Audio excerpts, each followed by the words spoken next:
ታዋቂ ቲክቶከሮች ውሎና አዳራቸው ጠንቋይ ቤት ነው ስለመባሉ የሀገረ ስብከቱ ዋና ስራ አስኪያጅ አሳዛኝ በሆነ ሁኔታ ስለመገደላቸው ኢቢኤስ ቴሌቪዥን ታዋቂውን ደራሲ ሀብታሙ አለባቸውን ይቅርታ ስለመጠየቁና ታላቅ ስጦታ ይጠብቀዋል ስለመባሉ በብዙዎች አነጋገር ወይም አባባል የስውሯ ማርያም ዲክታተር ማስተዋል ካበቃላት ብዙ መረጃ ይዛለች እና ሌሎችንም ስለምታነካካ ገብናቸው እንዳይወጣ ሊያስፈቷት እየተሯሯጡ ነው ስለመባሉ እንዲሁም በመጨረሻም ደግሞ ከሀገር ውጭ የፒዲዲን ጉድ የሚያጋልጠውን መረጃ የምንመለከት ይሆናል። አብራችሁን ቆዩ። ይህ ወርቅ አፈራው 2 ቻናል ላይ ነው። እንግዲህ በመጀመሪያ የምንመለከተው የታዋቂ ቲክቶከሮችን ውሎና አዳራቸው ጠንቋይ ቤት ነው መባሉን ነው። በጣም የሚገርም መረጃ ነው። ምናልባት ይሄ መረጃ ከተለቀቀ ቆይቶ ሊሆን ይችላል።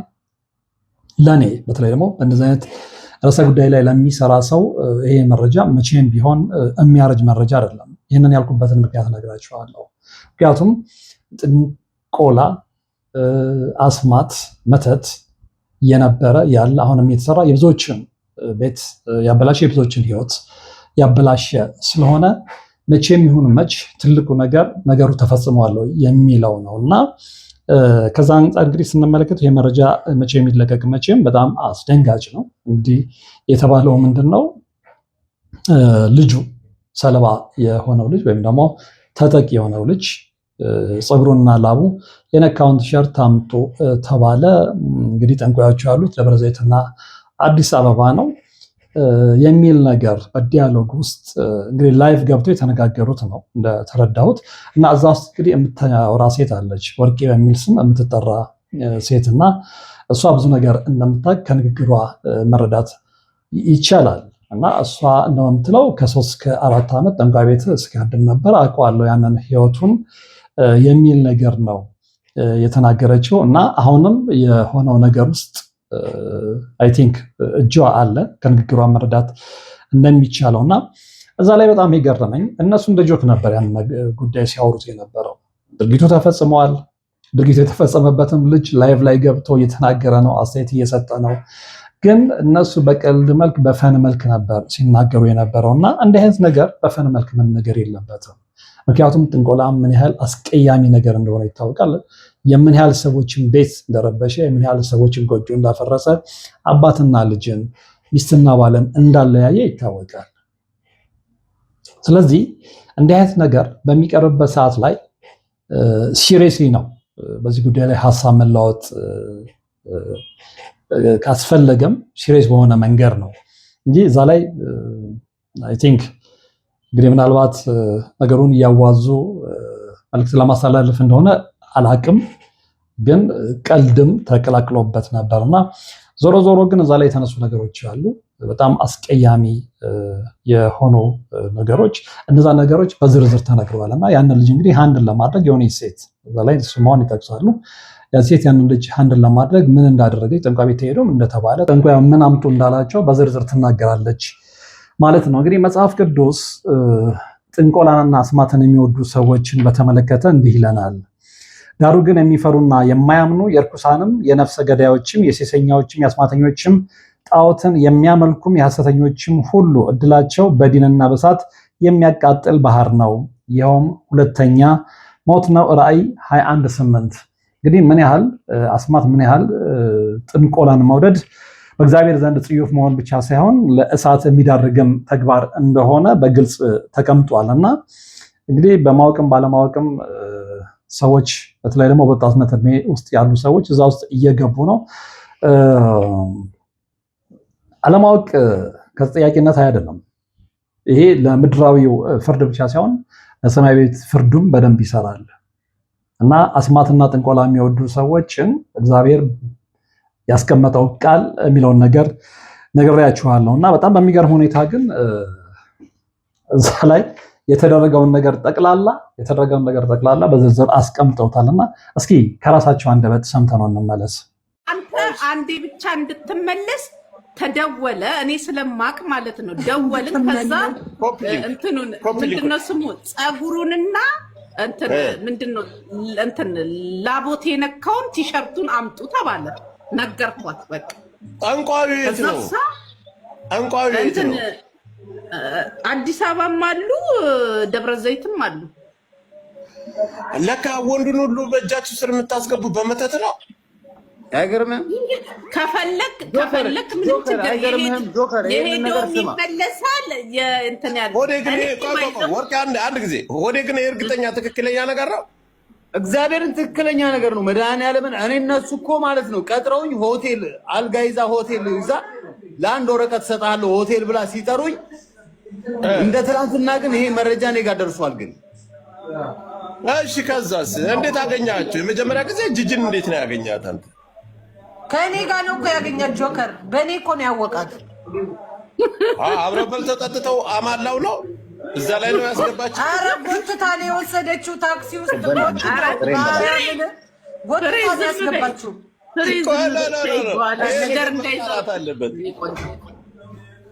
ሆዴ እውነቱን ተናገራ። በምንድን ነው ያበላችሁ ወይስ በምንድን ነው ያጠጣችሁ መድኃኒቱ? የሆነማ መተት ማርቆብኛል። ከዛ በኋላ እኮ ነው መተቱ አልሰራም ሲል ደግሞ አሁን በወርቄ ደግሞ ሄዳ ያው ወርቄ ገብቷል አባባሌ ለጠንቋዮች እዛ ጀበና ታፈራ። በዶሮ ነው የበላው። በዶሮ ይሰራል እና ወርቅዬ መድኃኒቱን ከበላ በኋላ ነው ከንፈሯን ብሎ ቀኔ ነከሳት። ኖ መድኃኒቱንማ መጀመሪያ የበላው እሷ ቤት ነው። እሱን ጥንቆ በዶሮ የሚሰራው ነው የበላው። ወርቄ ቆይ እዚህ ጋር መጠየቅ የምፈልገው ጥያቄ አለ። ጠንቋይ ቤት ከደወላችሁ በኋላ ጠንቋዩ ምን አላችሁ? እንደዚህ አምጡልኝ አላችሁ? ምን አደርጋችሁ? ከዛ በኋላ አንተ አልተመለስክም። እኔ ወጥቼ ተናገርኩ እኮ እኔና እሷ ስንጣላ አንተም በዛው ቀረክ እንጂ እኮ ተቀጣጥረ ነበር እኮ። ቆይ ምን ወሰዳችሁት? ምን ነው የወሰዳችሁት? ምንም አልተወሰደም። እሺ ምን ነበር የተጠየቀ? ጸጉሩና እንትን ላቦት ያልነካው ቲሸርት ማርያምን እግዚአብሔር እኔ እኮ ምንም አውቀው ታሪክ የለም እኮ እኔ እንዳመመኝም እኮ አላውቅም። እሺ ሆስፒታል ምንድነው በሽታ አለው አንተ? ሆስፒታልማ በቃ ኦፕራሲዮን መደረግ አለብህ፣ ጭራሽ አልጋ መያዝ አለብህ ነው ያሉኝ እኮ። በጣም ያስደነግጡኝ። ኦፕራሲዮን ምን አብልታ ነው? በሽንቷ ነው እንዳያጠጣችህ? በስመ አብ ወወልድ ወመንፈስ ቅዱስ። ደግሞ የሷ የግመል ሽንት በል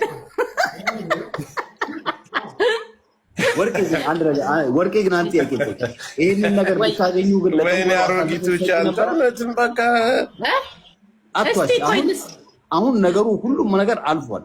ግን ይሞታል ስትል ነበረ እኮ።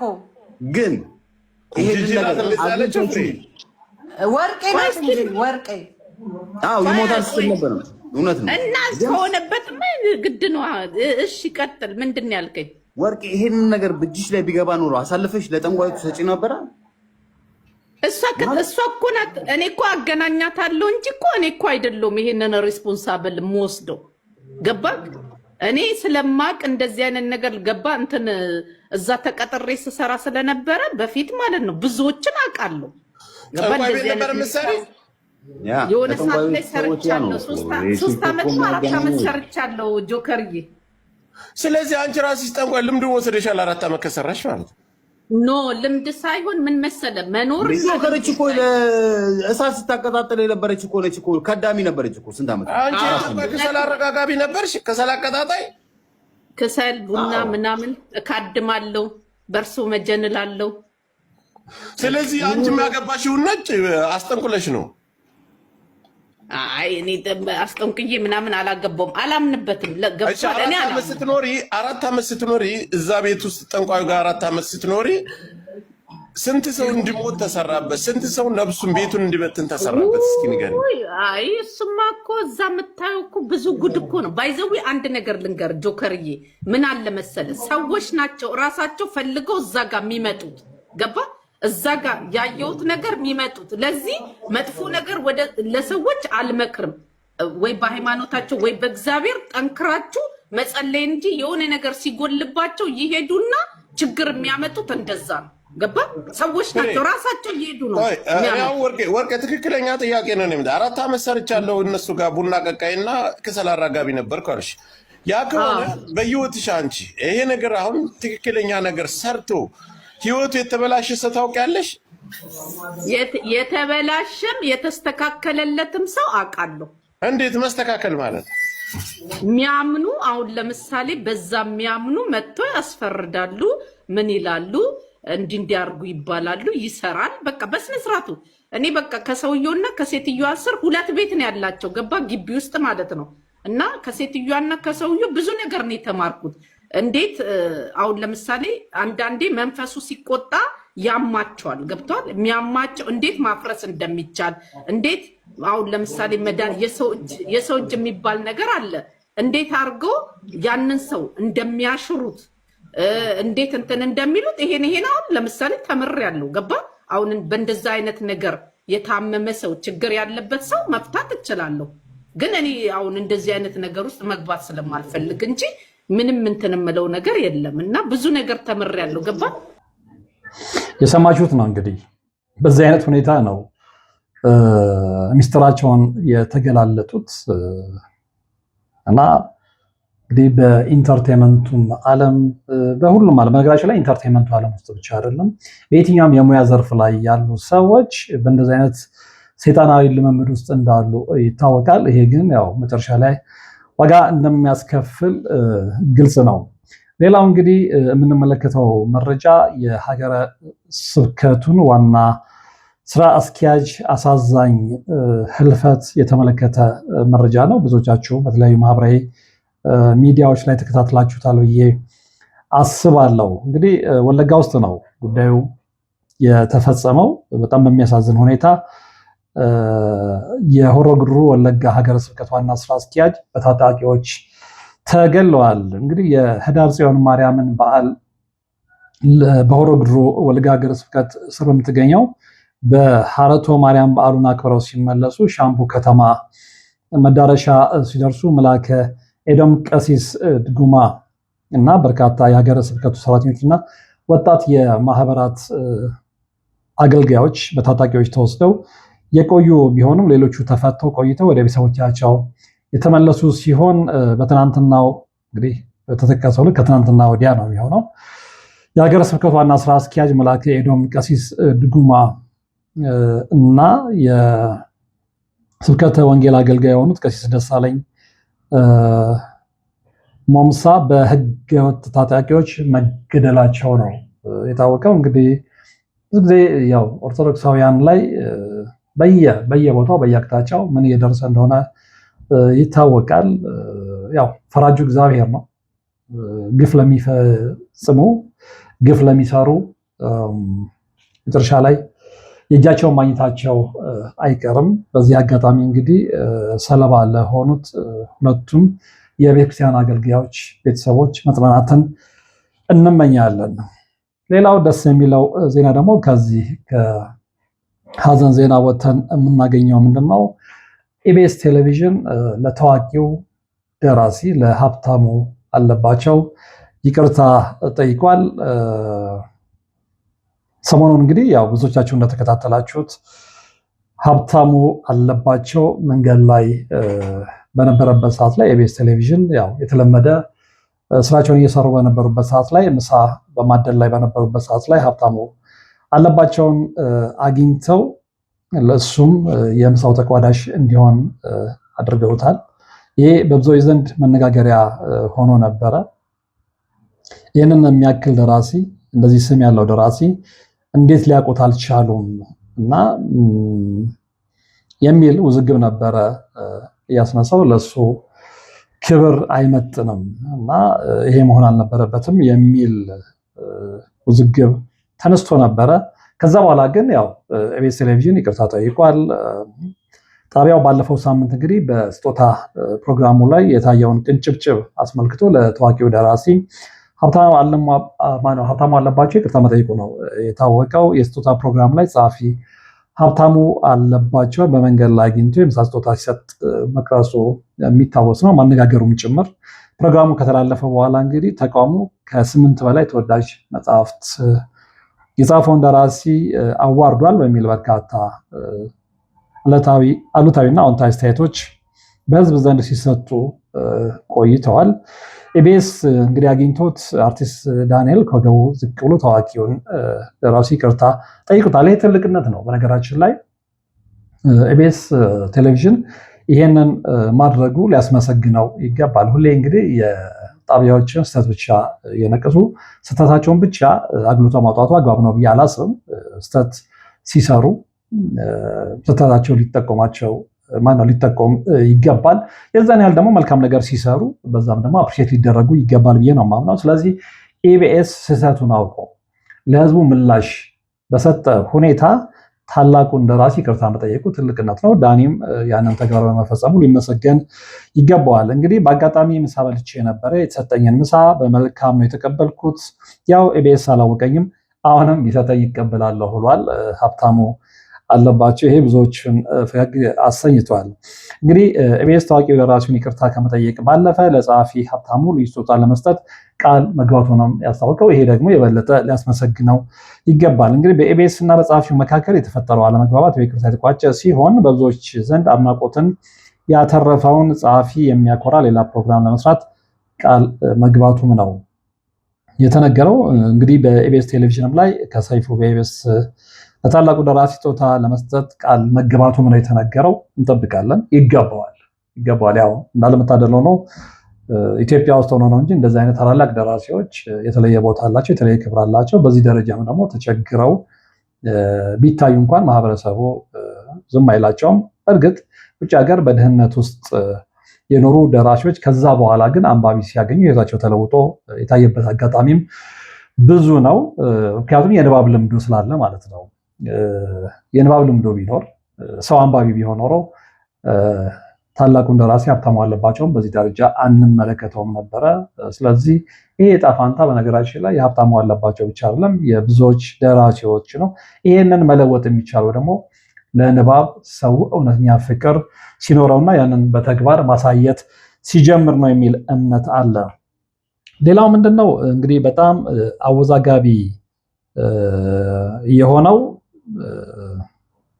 ለብዙዎች እንግዲህ ብዙዎች በጋራ ስያሜ የሚጠሯት የስውሯ ማርያም ዲክታተር ወይም አምባገነን ነች ይሏታል። ያንን ቤተክርስቲያን ብቻዋን የምታሾረው እሷ ነች የሚልም አስተያየት ይሰጣሉ። እና ከዛ ጋር በተያያዘ አዲስ መረጃ ወጥቷል።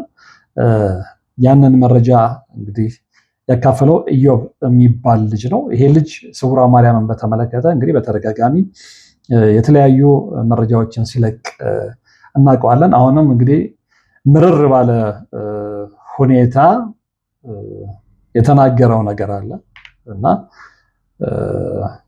እሱን ሰምተን እንመለስ።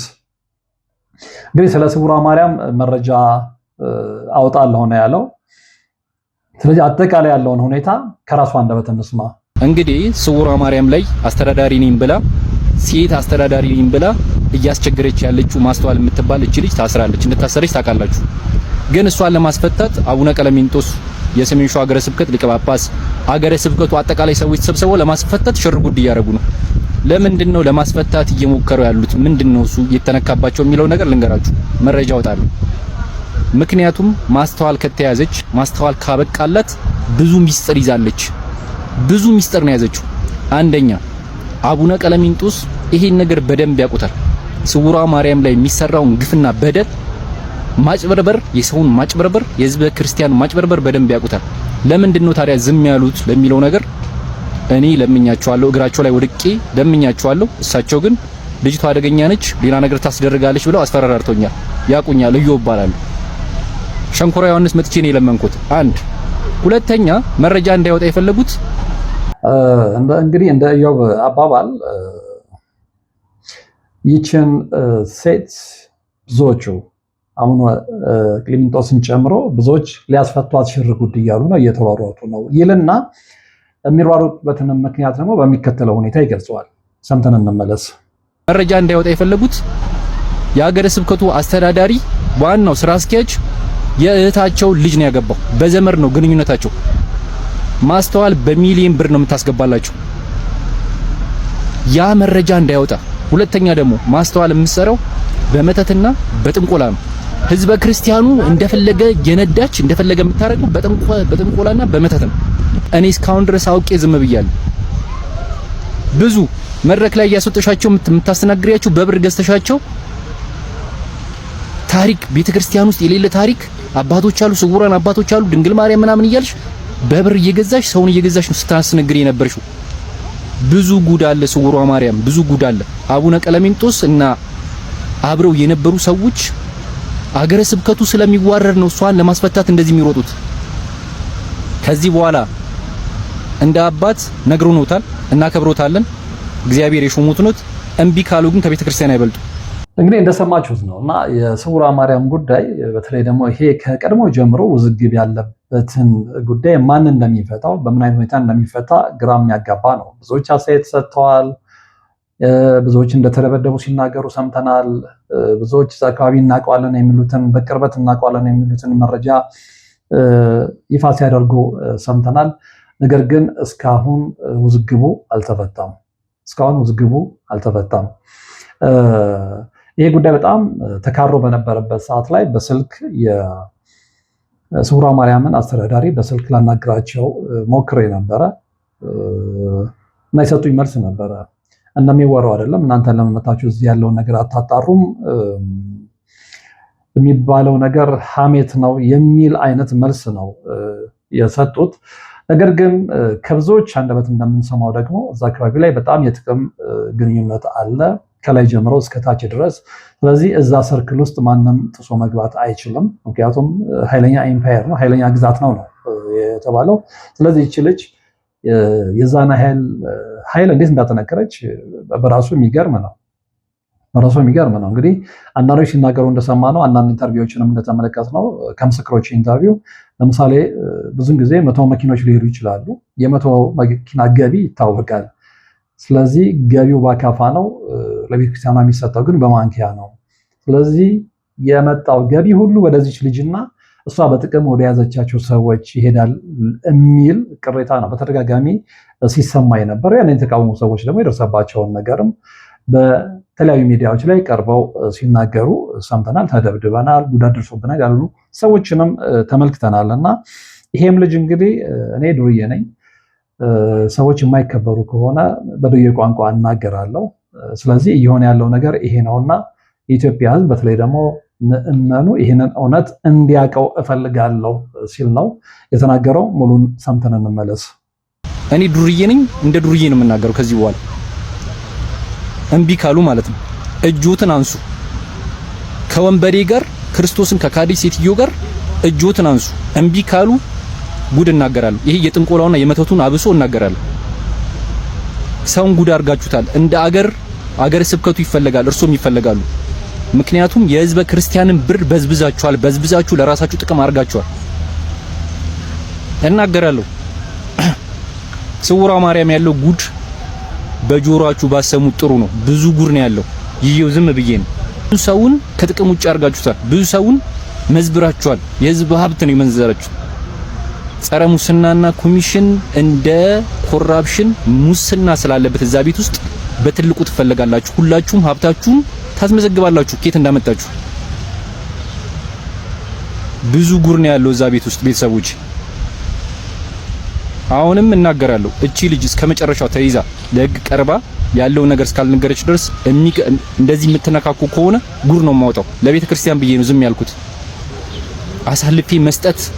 አሳልፎ እንደመስጠት ስላሰብኩት ነው። እምቢ ካላችሁ ግን ብዙ ጉድ አለ፣ እናገራለሁ። ማንም ምንም አታመጭም፣ ቅንጣት ነገር ማለት ነው። እንግዲህ እንደሰማችሁት ነው። በዚህ ጉዳይ ላይ የመጨረሻ እልባት የሚሰጠው ማን ነው የሚለውን በሂደት የምንመለከተው ነው የሚሆነው። ነገር ግን አንዲትን ግለሰብ በእርግጥ ያው ሰሞኑን እንደሰማነው እንግዲህ ልጅ በቁጥጥር ስር እንደዋለች ሰምተናል። ምርመራ እየተደረገባት ነው ተብሏል። አሁን ደግሞ የበለጠ ውዝግብ ያመጣው ምንድነው? ሊያስፈቷት እየተሯሯጡ ነው። ስለዚህ እውነት ከሆነ ሊያስፈቷት እየተሯሯጡ ከሆነ ለምን የሚለውም ነገር አብሮ መታየት አለበት። ልጁ የሚናገረው ነገር አለ። ምናልባት በዛኛው ወገን ያለውን ደግሞ እውነት ስላላወቅን እንጂ በዛኛው ወገን ያለውን እውነት ብንሰማው ኖሮ ለፍርድም ብዙም አይቸግርም ነበረ። ግን እንዳጠቃላይ የልጁም ሀሳብ ደግሞ በደንብ መደመጥና የሰሙ ሰዎች ትኩረት ሊሰጡት ይገባል የሚል የግል አስተያየት አለ። እንግዲህ በመጨረሻ የምንመለከተው ከባህር ማዶ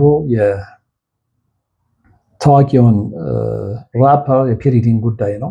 እንግዲህ ፒሪዲ በኔትፍሊክስ አማካይነት የተሰራ ዶክመንተሪ ያለ ብዙዎች እያነጋገረ ያለ ብዙዎችም አይተው እንደወደዱት ምስክርነትን የሰጡት በሾን ካምፐስ ዙሪያ የተሰራ እና ኦልሞስት 4 ክፍል ያለው ዶክመንተሪ ሲሪየስ ነው። እዛ ላይ ብዙ ነገሮች ይፋ ሆነዋል፣ በጣም በሚገርም ሁኔታ ማለት ነው። በጣም ብዙ ነገሮች። ስለዚህ የሙዚቃውን ኢንዱስትሪ አቋም በደንብ የገለጸ ነው ብሎ ማለት ይቻላል። ከዛ ጋር በተያያዘ እንግዲህ የፒዲዲን ያህል ስሙ የተነሳው የተለያዩ ፉቴጆችን ሌላ ቦታ ላይ ይገኙ የተባሉ ፉቴጆችን እጁ በማስገባቱ ስሙ የተነሳው 50 ሴንት ነው። 50 ሴንት ብዙ ነገሮችን ይፋ አውጥተዋል ፒዲዲን በተመለከተ። አንዳንዶች ምቀኝነት ነው ሲሉ አስተያየት ሰጥተዋል። አንዳንዶች ደግሞ ነው በቃ ትክክለኛውን መረጃ አግኝቶታል። የፒዲዲን ማንነት በ50 ሴንት አማካይነት ይፋ ወጥቷል ነው ስለ የተናገሩት።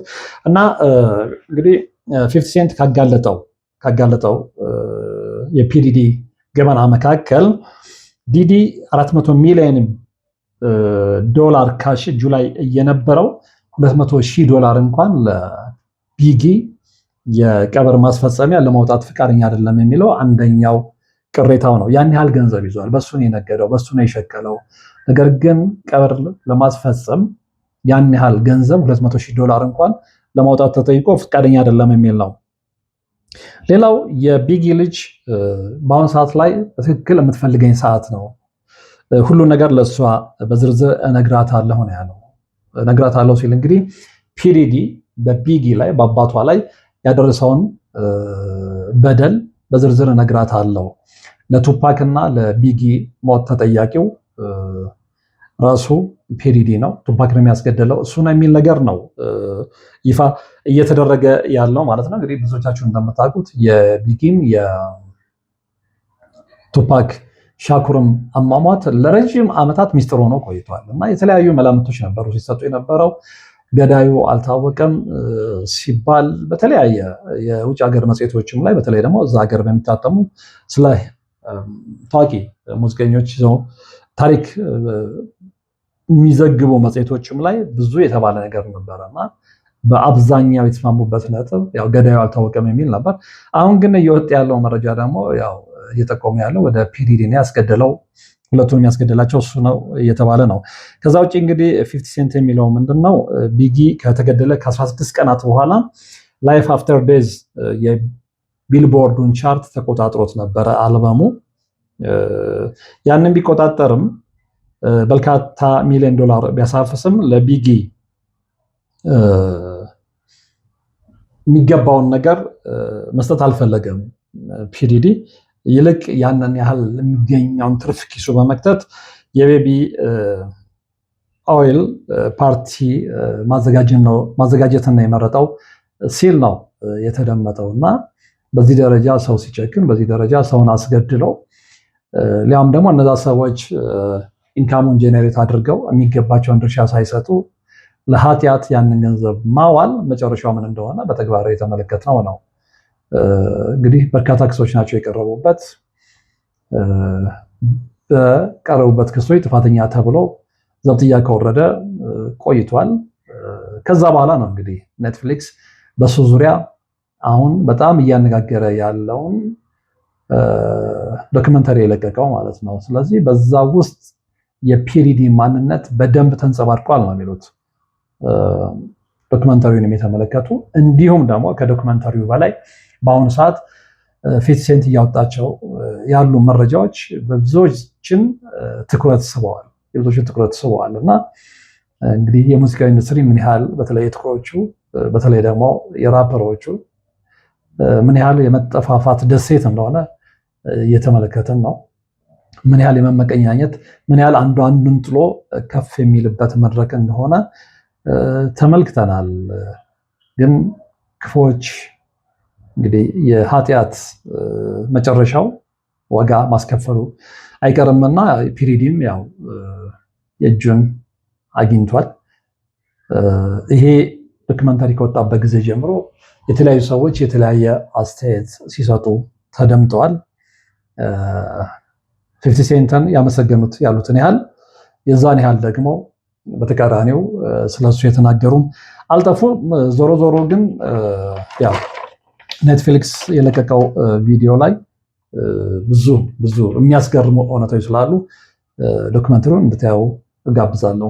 እንግዲህ ለዛሬ በሁለተኛው ቻናል ላይ ወደ እናንተ ያደረስኩት መረጃ የተከታተላችሁት ነበር። በቀጣይ በሌሎች ወቅታዊ መረጃዎች የምንገናኝ ነው የሚሆነው። ለቻናሉ አዲስ ይሆናላችሁ ሰብስክራይብ ማድረጉን እንዳትረሱ፣ እንዲሁም ደግሞ ቪዲዮዎችን ስትጀምሩ ላይክ ማድረጉን እንዳትረሱ።